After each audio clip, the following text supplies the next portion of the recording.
Team cancelled a series of meetings in Machakos, Kitui and Makueni counties. The initiative again came about after the famous March 9th handshake between President Kenyatta and opposition leader Raila Odinga. The task force was given a year to submit its proposals to President Uhuru Kenyatta on how to tackle negative ethnicity, corruption, divisive politics and other challenges facing the nation. All in all, there were 9. On your screens now, of course, you can see one of the joint secretaries, Paul Mwangi, a lawyer, has also been a very important figure in all this, and of course was also in the NASA team in the last election. Well, thank you so much, Paul, for making time for us this morning. After a few false starts, and I want you later on to explain to me what happened when we were expecting you to have started with Makueni, Machakos and Kitui. Now, of course, the ball is rolling very quickly now. Fast. What is today's meeting all about? What are you hoping to achieve? Today is one of the first consultative forums that we are going to be having with various institutions. And what we have for the day is we have religious groups, we have some business communities, and youth groups.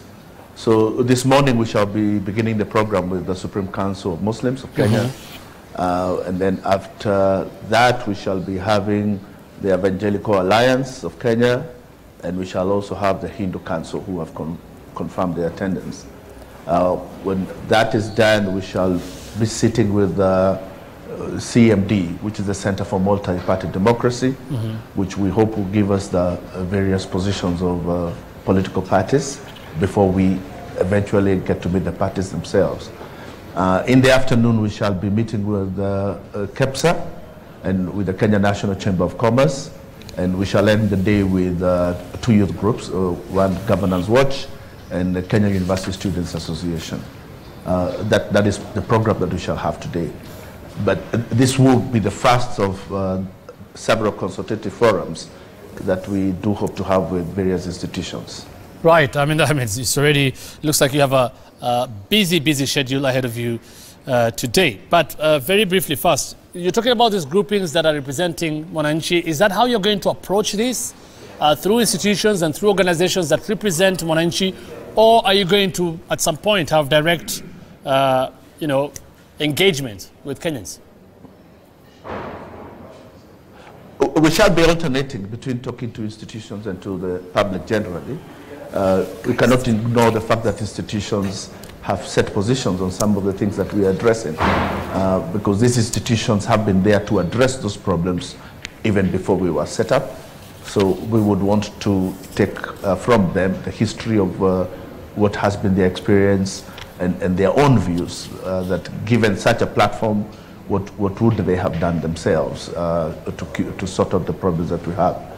But we shall also be listening, which is actually the major part of the engagement. We shall be listening to the public, members of the public themselves. So after this is done, we shall rest for a week, and then we shall go for the tour that we had cancelled earlier, which is Kitui, Makueni and Machakos. Right. Kitui, Makueni, Machakos, I'm assuming will be on different days. And are you now going to go to all the 47 counties? It will not be possible to visit all the 47 counties in one go. So what we did was to sort out the entire country into 10 regions, which are initially based on the 8 provinces that we had. But for the larger provinces like Eastern, we have split it into Upper and Lower Eastern. And for Rift Valley, which is also very expansive, we have split it into North and South Rift. So we shall choose centers to go to in those areas. We might not go to the entire 3 counties of Lower Eastern. We might end up having to do 2 only. Time allowing, would want to do the 3 because they are very close by. In other places, the counties are very expansive. The distances between them are very wide. So it might not be feasible that we shall be able, during one visit, to visit all the counties. Where it is possible, we would do it, but otherwise, we will try to conglomerate people into centers within that region. All right. Of course, you have your work cut out for you. Let's look at again briefly at some of those issues that were going to be discussed. That came out of the handshake, the document between President Kenyatta and opposition leader Raila Odinga. Matters of development, ethnicity, corruption, safety and security, divisive elections, devolution, inclusivity, lack of national ethos, shared prosperity, and responsibility and rights. All very interesting and weighty issues. Some say actually these are things that have been handled. There are laws that handle these things.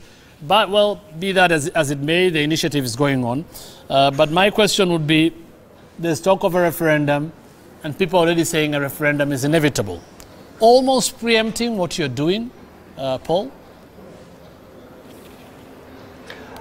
I wouldn't say so, because the fact that we exist and that we have the mandate and obligation that has been placed on us does not stop what the rest of the political life of the country. So we are aware that politics will go on. Political parties and politicians will continue to do what they do best. We can't stop debates on grave national issues, but we divorce ourselves from that, and we will have our say into it after we have listened to the public. We may very well affirm what politicians are saying, or we might not affirm it, depending on what our analysis of what the public will tell us is. And in the report is when we shall take a position on whether we feel that the public supports what the politicians have said, and in which respects the public supports them. All right, so Paul. We shall have our say, but our say will have to come after we go through the